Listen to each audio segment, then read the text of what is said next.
Hey friends, if you didn't know, now you know. Loud and I are hosting a giveaway. That's right. If you rate the podcast and leave a review, you will be automatically entered to win a $50 Whole Foods gift card and a signed copy of Made Whole, Made Simple, my newest book. Then, during the episodes in April, Laura and I will choose a winner from all the reviews we see online. And that winner will be announced during the episodes in April, and they will win the $50 Whole Foods gift card and a signed copy of my next book. So, what does that mean for you? That means you better subscribe and leave a review. May the odds be ever in your favor. Good luck, everyone.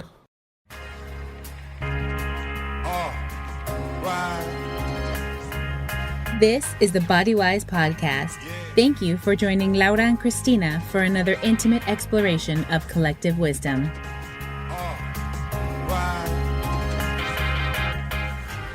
Hey, and welcome back to the show. Christina here, flying solo again, and really excited about our guest today. Dr. Will Cole is a leading functional medicine expert who consults people around the world via webcam at www.drwillcole.com and locally in Pittsburgh, Pennsylvania, where he lives with his family. He specializes in clinically investigating the underlying factors in chronic disease and then customizing health programs. He was named one of the top 50 functional medicine and integrative doctors in the nation. He's the international best-selling author of Ketotarian, the mostly plant-based plan to burn fat, boost your energy, crush your cravings, and calm inflammation. And more recently, the Inflammation Spectrum, Find Your Food Triggers and Reset Your System. I'm super excited to talk about his second book. I read it, I loved it, and we're going to dive deep into healing through food and reintroductions and the elimination protocols and intuitive eating.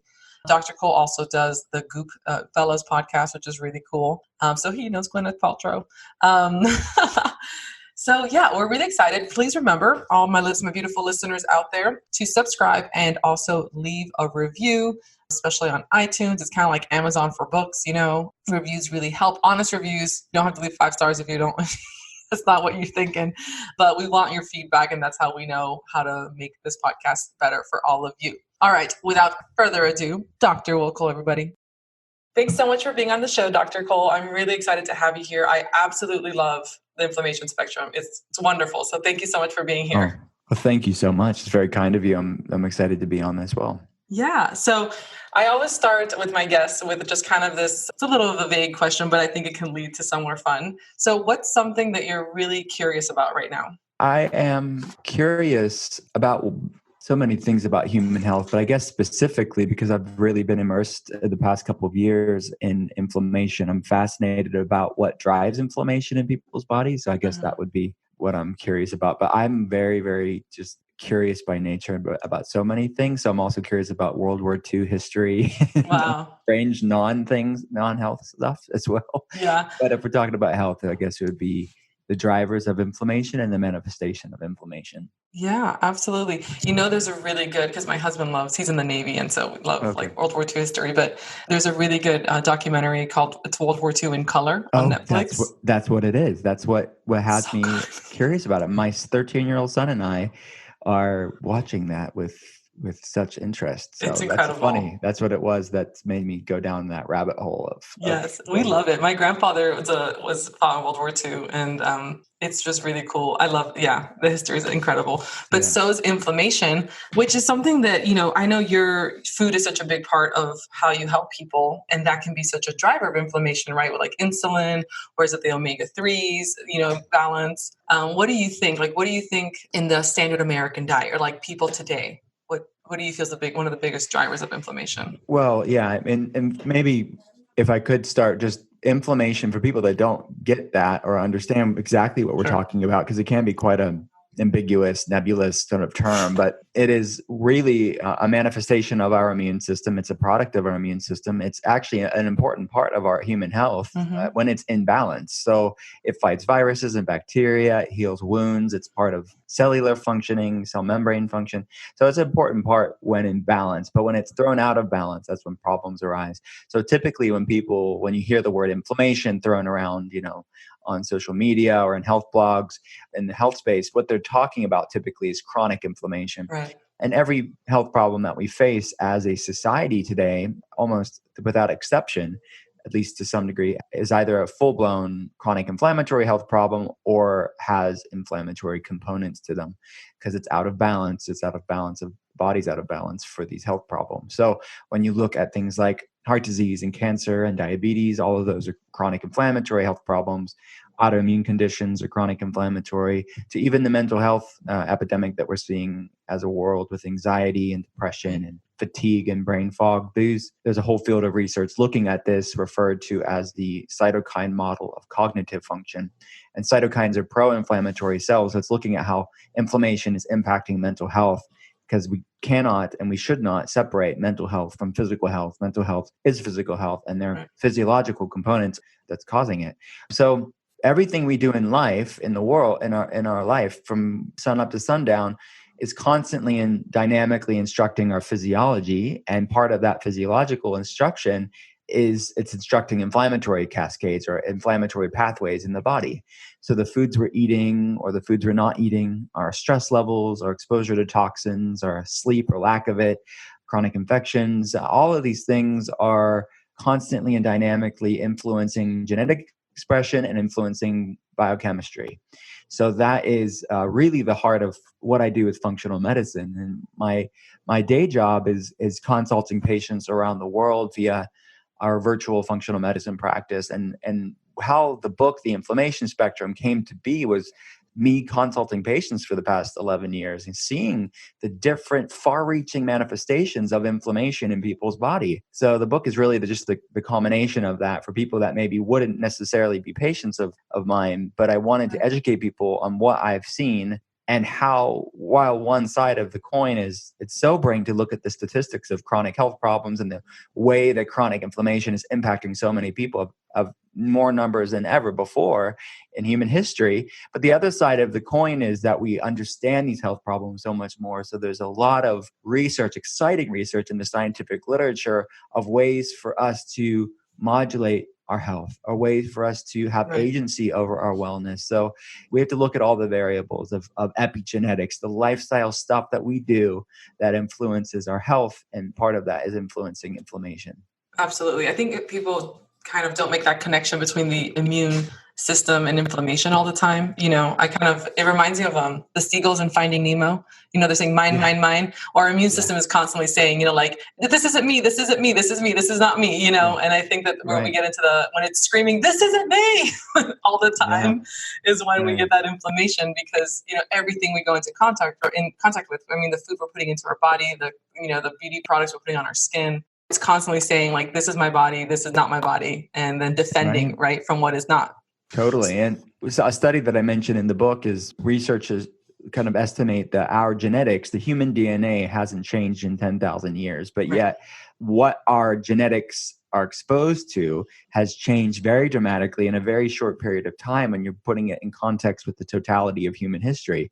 So yeah, you're right. The skin products that people are using, technology and food supply and soil depletion, the air quality, water quality, all of these things, our genetics are like, what the heck? We're being barraged by the amount of stressors all at once. And it's triggering these genetic predispositions that, again, have been resting latently for 10,000 years, but are being triggered like never before because the amount of epigenetic modulators or these triggers that are awakening that genetic predisposition. Right, the switches. Yeah, I'm someone, so I have like autoimmune issues and I have an autoinflammatory skin condition. And so discovering the connections there and then applying the lifestyle and dietary tools to, kind of change that message for my body have been huge. But again, that information isn't always, it's not out there. You have to dig and research. And so your book is going to help so many people because it puts that information out there. And I love the self-assessment part of it. So can you tell us a little bit about, how you use that self-assessment, like that assessment in your practice, and how you put it in the book for people to kind of assess themselves? And it's kind of like having you, but like in their living room. Yeah, that's a funny thing with my job too, because we do primarily webcam consultation. So it's funny, patients can like have their visits in their pajamas or like when they're like in the car on their lunch break. It's funny. But yeah, the book's like a whole different level of that. And actually that quiz is adapted from questions that ask patients online. So it is up for the person that's maybe they're not ready to have a functional medicine doctor in their life, or they maybe don't need it, or they don't have access, or just they want to start on their journey on their own, that's why I wrote the book, for people to kind of take these functional medicine principles that I've seen transform people's lives over the past 11 years and start doing these things that they can do on their own. So the quiz takes people through the inflammation spectrum to allow them to discover where they're at on the inflammation spectrum. And when I'm talking about, when I say that, is on one end of the inflammation spectrum, it's the mild fatigue, the background anxiety, the low grade, like bloating, digestive problems on one end of the inflammation spectrum. And then the other end of the inflammation spectrum is the overt, diagnosable autoimmune condition or mental health issue or diabetes or heart disease, whatever that is, and then everything in between. So the way that I put the inflammation spectrum and described it in the book is that there's 7 main sections on the inflammation spectrum. So we're talking about the gut health, brain health, and the connection between the two. We're talking about blood sugar regulation system, the hormonal regulation system, the detoxification regulation system, musculoskeletal system, and autoimmunity as a separate entity when the immune system attacks the body. And that's what we're talking about, autoimmunity there. And then the 8th is what I call polyinflammation.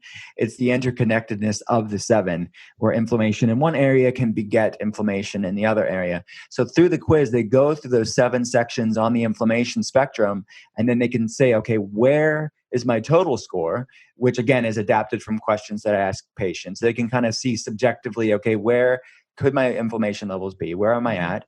And then not only that, your total score, but you can find your individual sections that you need to focus on more. Maybe it's more brain inflammation and it's causing anxiety or brain fog or fatigue for some person. Or maybe it's more digestive and they're having, IBS symptoms or colitis symptoms or constipation for the next person. Or maybe the next person, it's hormone and they're having thyroid-ish symptoms or HPA axis or adrenal fatigue, quote unquote, symptoms. Right. I mean, so on and so forth. We're going through all these systems of the body. So each section on the inflammation spectrum, each system on the inflammation spectrum, they have their own toolbox of different things to focus on that studies are pointing to be beneficial, to be supporting that specific area. So for example, the brain area has things like neurotropics or adaptogens to help with brain function. Or if it's the gut, it's bringing things like different herbs to help with gut health and supporting gut health. So that's what the quiz is meant to do. It's really meant to fine tune and personalize the reader's experience to choose their own health journey, and enable them to tailor it based on their individual issues. And that's the heart of functional medicine, really. It's what does your body love? And that's the overarching question in the book is, instead of me saying, this is the magic cure for all your problems, I want you to find your own self-experiment, your own N=1 experiment to see, okay, what works for your body, and it allowing you to learn that for yourself. Yeah, that's wonderful and so needed in this space. I think that a lot of the online wellness space is people sharing what's worked for them. And that's wonderful. And I mean, I even started out that way, like, hey, I did the autoimmune protocol, or hey, I did a Whole30 and this was life-changing. But again, it's, just because something works for me, it can be a gateway kind of, but I think that bio-individual approach to wellness is just, that's where it's at. That's where we find the sustainability, where to make it a lifestyle, to make it long-term. And you give people, you outline 2 elimination protocols. So you have the core 4 and eliminate. And eliminate was kind of like, when I read that, I'm like, oh, that's me. I'm like, nightshade free over here. But I love that because I think that you don't kind of escalate. It gives people like, hey, not everyone needs to go all the way, right? And so how do you and someone would choose which path depending on their scores, right? Totally, yeah. So the people that scored lower on the quiz have the core 4 plan. And that is, we're removing 4 foods for 4 weeks and then slowly reintroducing them. So maybe I should back up a little bit. The reason why we're doing that elimination diet approach, because it's still the gold standard in functional medicine, in clinical nutrition, but it should be properly formulated, and it should be to give you the answers that you need to find out what your body loves and hates. You have to know how to do it right, because many people are doing these elimination diet protocols and then they are haphazard or they're not well formulated to begin with. And then when the reintroduction is even worse than the It's a elimination mess. Yes. part. And it's like, okay, what, you're not just necessarily meant to remove those foods forever and ever. You're meant to bring them back in to see what your body loves and what your body doesn't like. So anyways, the core four are grains, added sugar, high omega-6 oils, industrial seed oils, basically like canola and vegetable oil, and conventional dairy. Now, look, I'm having nuanced conversations about these foods. So I'm realizing that I know not all dairy's created equally. So we're talking about beta A1, beta A2. We're talking about goat versus dairy. I mean, we're definitely having nuanced conversations in there. So I'm not making broad sweeping statements on that.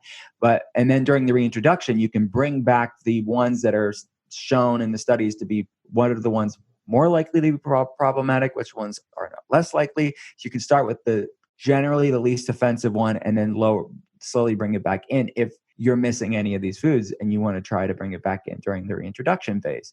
So that's the core four. It's 4 foods for 4 weeks. And then the eliminate track, which you mentioned, those are for people that scored higher on that inflammation spectrum quiz, which is eliminate is 4 foods plus 4 more, or 8. So it's the core 4 plus 4 more. It's nuts and seeds, legumes, nightshades, which are peppers, tomatoes, eggplants, white potatoes, goji berries, like plant group of nightshades. Ashwagandha, unfortunately. Yeah, ashwagandha. And then the last one would be eggs. And again, those are, especially the eliminate track, those are all real foods. There's nothing inherently wrong with them, but back to bio-individuality. What works for one person, even if it's a healthy food, may not work for you. So we have to look and find out what your body loves. And you may find, or like the person that's doing that track, which is removing those 8 foods for 8 weeks, and then we reintroduce them. They may find they do fine with 6 of those foods, but not with 2. But by avoiding those 2, they can feel so much better. It can really modulate their health in a powerful way. And there's certainty and discernment on avoiding those foods is not punitive or punishing or some diet that they're doing. They would rather feel fantastic than they miss those 2 foods. Right. Or maybe it's 4 of those 8 foods. Maybe it's 6 of those 8 foods. I mean, it depends on the person. So it's really going back to, again, this personal experience of finding out what your body loves. And that's that translation that I want people to make and have for themselves, to be that catalyst from a program that they read about in a book to really just owning it for their life and having agency over their health again, or maybe for the first time in their life. So it is definitely an important tool. And of course, we're not talking just about food in the book as well, because it isn't just about food. Right. There's a lot of non-food inflammers as well. Absolutely. I want to talk a little bit more about the elimination diets and also the reintroduction phase, and kind of, because I feel that right now is, people are really struggling because they've got so big, because there's so much restriction out there in the wellness space. I mean, people are doing carnivore to get relief from symptoms, or people are on autoimmune protocol for years instead of reintroducing foods.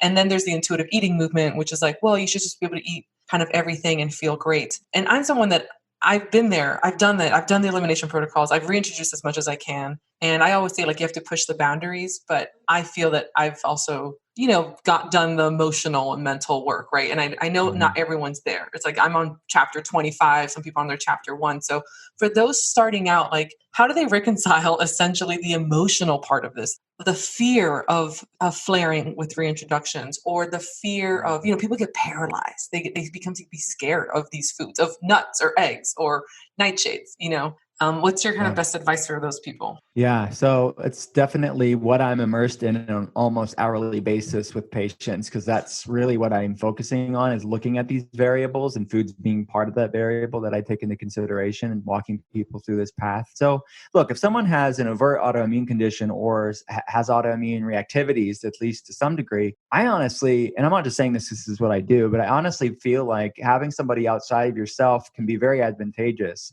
So, and we do everything we can to make sure functional medicine is accessible and affordable to people. So sometimes you do need someone outside of yourself to kind of point you in the direction, because it's hard to be your own health advocate sometimes and do it completely alone when you're the person also feeling really lousy. So there's that component of it. But let's just say they're not ready for a functional medicine doctor, or they don't have access to it for whatever reason, or they just really want to do it on their own, which is certainly commendable. Then I would say they have to really focus on getting their head and their heart right, and really focus on renegotiating their relationship with food. And that is what I just said is easier said than done. And it's not something that happens overnight. I understand that, but it's a journey worth taking. And sometimes I find that it's almost better to, first of all, you have to put it in context with the case. How severe are the flares when you bring those foods back in? For some people, those flares are very severe. And at that point, and I had this conversation in the book, they may want to stay in that elimination phase longer. Right. Because they're eating nutrient dense foods, they're eating into their full. This is not deprivation. This is not like kind of like unsustainable. They're eating some of the planet's most nutrient dense foods, and they're eating to their full very decadently. But at the same time, I want the person to explore reintroduction. But sometimes, like the 8 weeks, like I say in the book, sometimes that's just the tip of the iceberg for people. This is not like where 8 weeks is like the end. You just have to do reintroduction after 8 weeks. No, maybe it takes longer. So if you start doing reintroduction a little bit and you notice, no, this is not making me feel good, and then I would say maybe scale back a little bit. But through that whole part, and that's what I really encourage throughout the whole book, is to infuse this whole process with grace and lightness, to not have this sort of dread and shame or fear and anxiety around the reintroduction, because these are all healthy foods. I'm not having the person bring back tons of junk food. This is all stuff that I want them to bring back in. And the way that we do it in the book is such a small amount to begin with, where we aren't saying, okay, now have a big bowl of nuts or a big bowl of nightshade, have a nightshade party. We're leaning into it to do it safely. So if there is, in fact, something physiologically going on with this food and it is causing some sort of reaction or flare up or contributing to that, we are doing it and leaning it in such a smart, sustainable, safe way to maybe ease people's hearts and minds about that the way, if you do the reintroduction, the way that I advocate it for people to do in the inflammation spectrum, it's quite safe.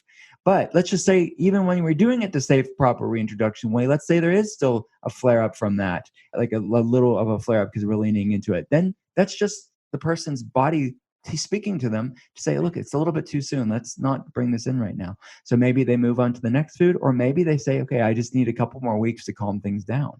Right. So that's what I would say for the person. If they're doing it for the way I advocate it for in the book, it really is a gentle leaning into these foods, so do not fret about that. Right. And also I always think because framing, the way you frame these things, I think is everything, and it's part of the process. And you're getting information. So even if you have that little baby flare, and what people don't realize is after they've done the elimination protocol and they've quieted the inflammation, oftentimes these flares aren't as severe as they were before. This is information, like now definitively. And this is your body telling you, this is more, I would say, holds more weight than even a blood test, than any, people are like, oh, can I test my food intolerances? And I'm like, I agree that elimination protocols are the gold standard. Yeah, there's no food sensitivity test that's going to give you the same data that this system of reintroduction, elimination and reintroduction will give you. Right. And definitely has to be slowly. I do have some people, I know I run into this with some of my clients that I see through my NTP, is that they're trying to do reintroductions and they're like,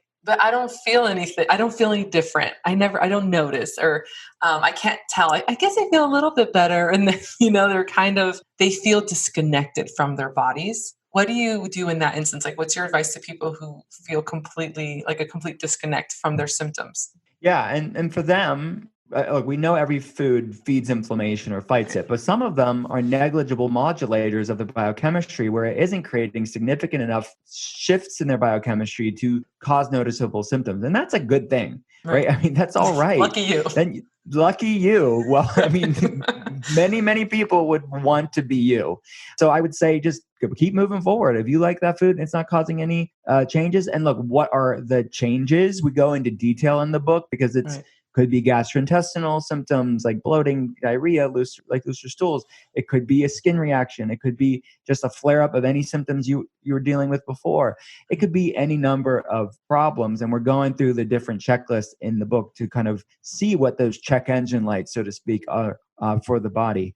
But if you keep moving forward, we're not trying to look for problems when there aren't none. Aren't any. We just want to keep moving forward. And if you can have 7 of those 8 foods back Go for it. Fantastic. That's great. That's the point.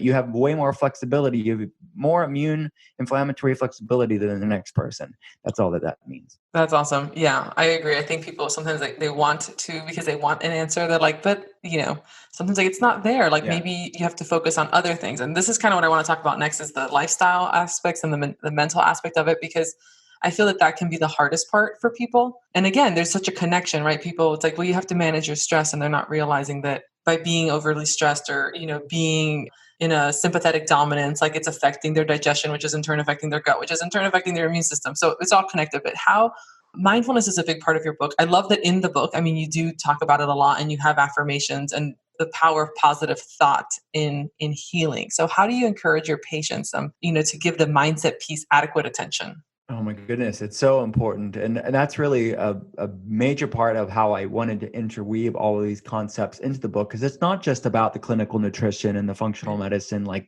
lab food science standpoint of it, which is certainly a major part of it. But what's the ethos of it? What's the context of it? Like you said, how are we even framing why we're doing what we're doing? Because you could be eating really healthy foods, but, serving your body a big slice of stress every day. You could be eating really healthy foods, but having such a negative attitude towards it. And your frame of mind of which you eat when you're eating the food determines an outcome as well. Absolutely. So, I mean, stressing and striving and anxiety fueled motivation towards wellness is going to be unsustainable.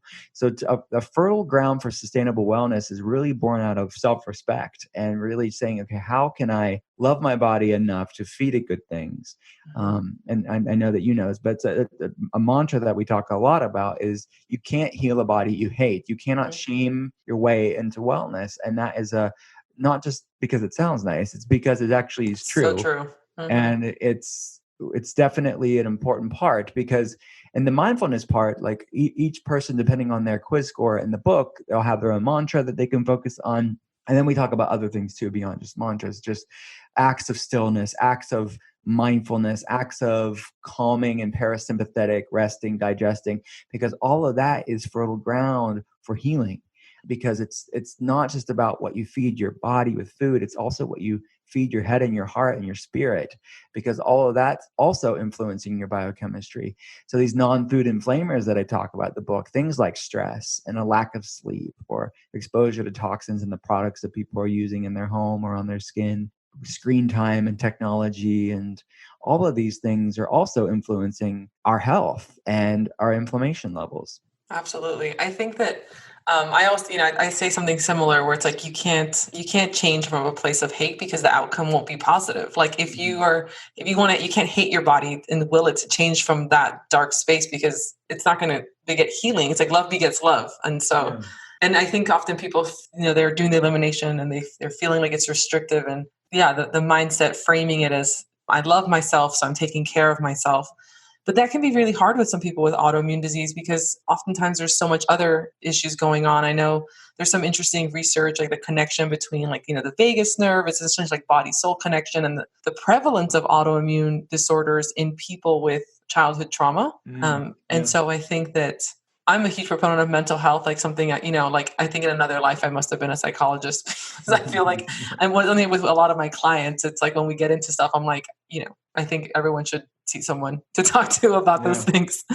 It's so much. It's one and the same. When you look at, it's the bi-directional relationship. Your physiology impacts your thoughts and emotions, like hormone imbalances, neurotransmitter issues, inflammation, and gut issues impacts our thoughts and emotions. But our thoughts and emotions impacts our physiology too. So it's this connectedness between the mind and the body that's so important. You're right. You're absolutely right. And there's studies to show that people that have gone through traumatic life events that in the past, even if it's years prior, right, can be this accumulative thing that can trigger the genetic predispositions for autoimmunity. And if you even look at what's happening on a physical level with autoimmunity, it's when the immune system is attacking the self. And how many people, especially women, are doing that on a mental, emotional level? They're attacking every themselves. day. And that's what's happening on a physiological level with autoimmunity. Absolutely. Like you said earlier, it's like we're telling our body, like everything we think and we say and we do, it's like you're sending those messages to your genes. Like it's going to affect your gene expression.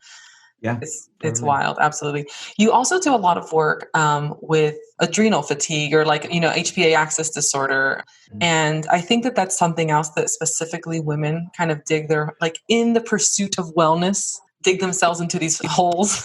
I call it like the Mhm. escalation issue where it's like, I'm going to change my diet and I'm going to start working out and then I'm going to start fasting and then I'm going to start this. And then it's like, oh my gosh. So what are some of the habits that you see that are, or patterns that you see that the mistakes that the people make in regard to this, where they're kind of taking that pursuit of wellness and it's backfiring because of Yeah, you're saying as far as their mental space. yeah, mental space or even just like adrenal exhaustion after a while or Oh, and the yeah. burnout. Oh, yeah, yeah, yeah. I mean, people have to have healthy margins in their life. I mean, look, stress is one of those words that it's thrown around very flippantly in our space of wellness. But look, stress is actually, I mean, human species wouldn't be here today without us have some grit and to be able to handle some stress. So I think in some ways, we have to not get confused because I think in some ways we need to be more resilient as a human race and get a little bit more connected to nature in that way to get stronger in many ways because we're so pacified with the luxuries of Yes. modernity. But on the flip side, what I mean by stress and what many of us are trying to say and communicate, maybe not in the most eloquent way in the space, but we're talking about chronic stressors of modernity. It's like the Right. constant stimulation of technology. It's the constant rat race of 21st century living. It's the constant barrage of even like when we talk about stress, it's not just mental emotional stress. It's also the products that people are using on their bodies and the physiological stress that's when things are going into our bloodstream from cleaning products or beauty products or the pesticides and herbicides in their food. All of that is stressors, but it's that accumulative confluence, that perfect storm of factors that is stressing out the body. And certainly the mental emotional stress is part of that, but it's not the only component of it. But yeah, it's this growing mismatch between genetics and epigenetics. So it's this our genetics have known one thing for 10,000 years, and then very over the past 100 or so years we have changed everything that our genes are exposed to. And that's what researchers are looking at is the major problem. So emptying that buckets as much as you can with all of these stressors is definitely the goal here. The bucket is our genetic tolerance to stressors. We all have different buckets. Some people have big buckets, some people have small buckets. Some people can smoke a couple packs of cigarettes a day, drink and not sleep and eat like crap, but they don't have any problem. And then some people, they're doing all the stuff and their buckets tend to be smaller because they're getting flare-ups even then. So you Mhm. can't change your bucket size, but you can change what you put in it. And all of these things like food and stress and toxins and infections, all this stuff are the things that fill up the bucket. And when it overflows is when these symptoms manifest. So the burnout, HPA axis issues, when it's what they're calling adrenal fatigue, is really the Right. hypothalamic pituitary adrenal axis. It's all of these stressors in our life that's really impacting our fight or flight sympathetic system. And what HPA axis issue is this constant sympathetic mode that people are in. And cortisol is not inherently bad. Cortisol should be higher in the morning and then a nice S-shaped circadian rhythm throughout the day to allow serotonin to convert into melatonin and Mhm. for you to get a good night's sleep. But people with HPA axis issues, cortisol is out of balance. So cortisol is high when it should be low, or low when it should be high, or always low or always high. Depends on the person. So that's when labs come in and we typically do a urine and saliva test to kind of gauge their specific hormonal imbalances. And then also put that in context with other hormones like testosterone, progesterone, estrogen, thyroid hormones, also putting it in context with their health history and context with, okay, well, let's just say the cortisol levels are out of balance. Let's say they are really low or are really high. And keep in mind, too, that cortisol is an immunosuppressant. It's an anti-inflammatory that your body makes endogenously. So sometimes in states of inflammation, cortisol does come up and it's actually needed. It's the body sort of checks and balances going on, but you have to deal with why the inflammation level is there. Or it's really low and then inflammation's out of control. It's not being regulated appropriately. So context is really important because you always want to go upstream. In functional medicine, we also want to ask the question, always want to ask the question, why is it this the way that it is? So if cortisol is out of balance, well, why? There typically is an upstream issue to that. So what stressors are going on? Is it because the body's been under stress for so long that cortisol is then really low? It's not able to regulate stress appropriately, and it's not able to regulate inflammation appropriately. And is adrenaline overcompensating for that? And they're having impacts from that, the constant fight or flight sympathetic response. Well, what's going on? We have to look at a good health history.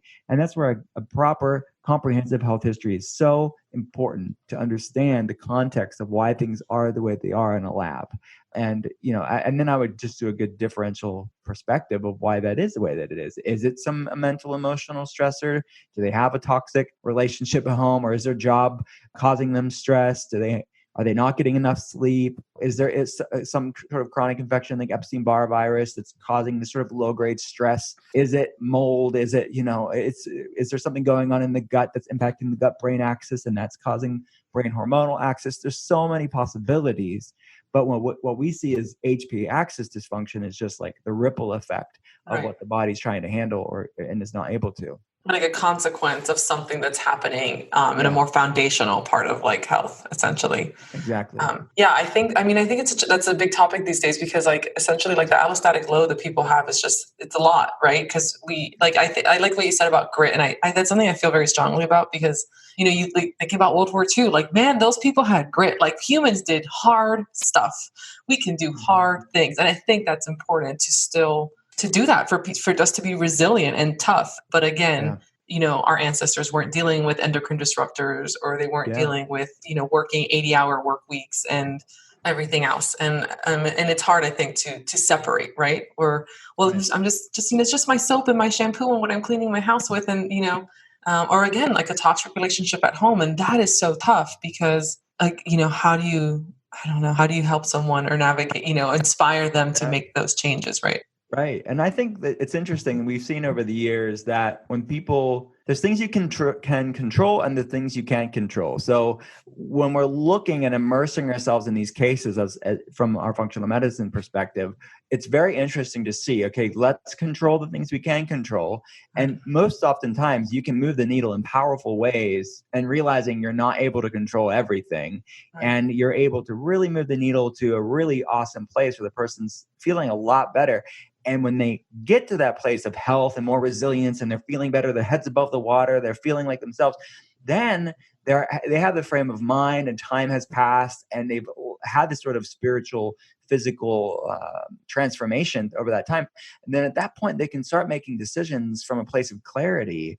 It's hard to make all these decisions when you're being drowned by flare-ups and inflammation or imbalances in the body. But when you get to the place of strength and resilience and health, then sometimes it's like, okay, no, I need to find another career. Like, this is unsustainable now, and I'm ready. I'm strong enough. I'm brave enough. I feel good enough to make that decision. I have the bandwidth to find another job, or this relationship isn't working for me and I need to get in counseling now, or we need to separate because this is not sustainable, and you have more clarity on that. So discernment is gained when people aren't drowned by the health problems. So that's what I've seen. That's my experience consulting people. That is so accurate and so well put. I mean, I relate to that so much. And I think a lot of my listeners do as well. I mean, absolutely. It's like when you feel better and you feel like yourself and you have mental clarity and you don't have the brain fog and the fatigue, like, you can do the things that you want to do. You can set those, you even gain the confidence to set healthy boundaries. Totally. Yeah. Which definitely then helps with everything else. That's really well put. Thank you. Awesome. Well, one last thing, and then before we let you go, because I don't want to keep you here forever, although I probably could and ask you a million questions. Well, I just love this. I mean, I think healing the power of food.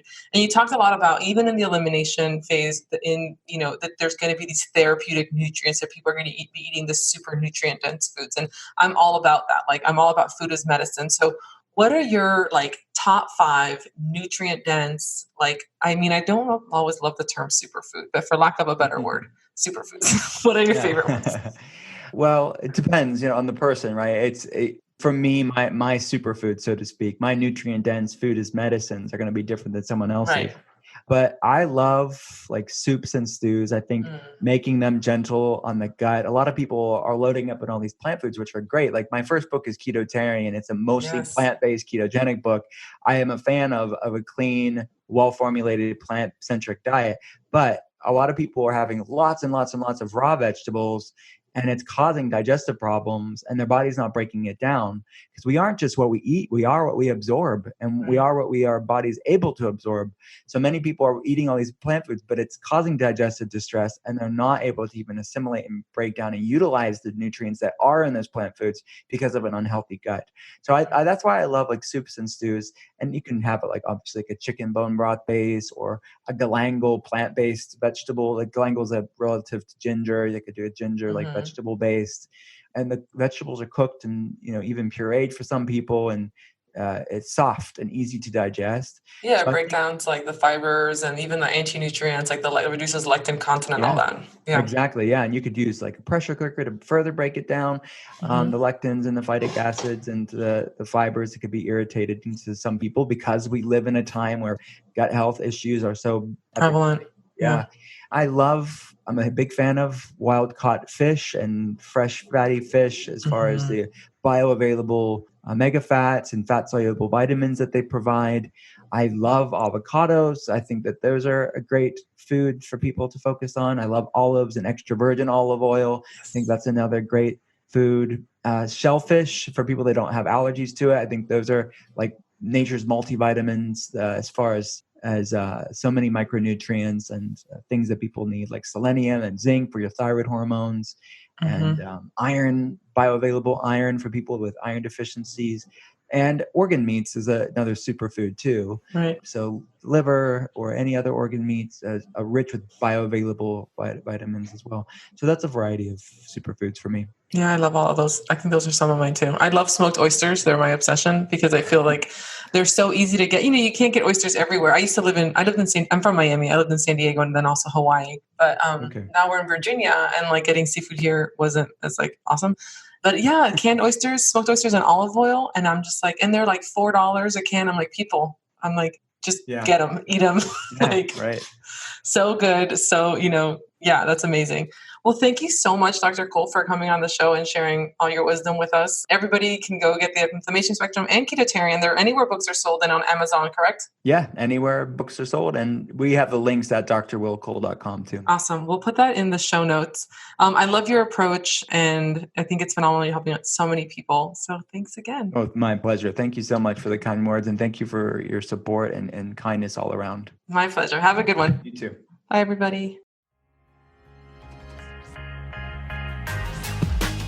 That was amazing. We have some awesome guests lined up going forward. I wanted to remind you all that my next book is launching March 10th. Made Whole, Made Simple will be hitting shelves near you, bookstores. It's on Amazon, Barnes & Noble, IndieBound. And if you would pick up a copy, that would be amazing. This book is all about learning how to listen to your body and your signs. And it's not about a diet, but how to become the leading expert in you. I'm extremely proud of this book, and it has a ton of research in it and over 140 mouthwatering, allergen-friendly, real food recipes. And I really think it's a wonderful tool for anyone who wants to get healthier and kind of understand what's happening in their body. So Made Whole, Made Simple, March 10th. And I will be on book tour. More of that information on my blog. We will add the link to the show notes as well. I hope you get the book. I hope you love it. And I really hope to see you on tour. Thanks, guys. Until next time.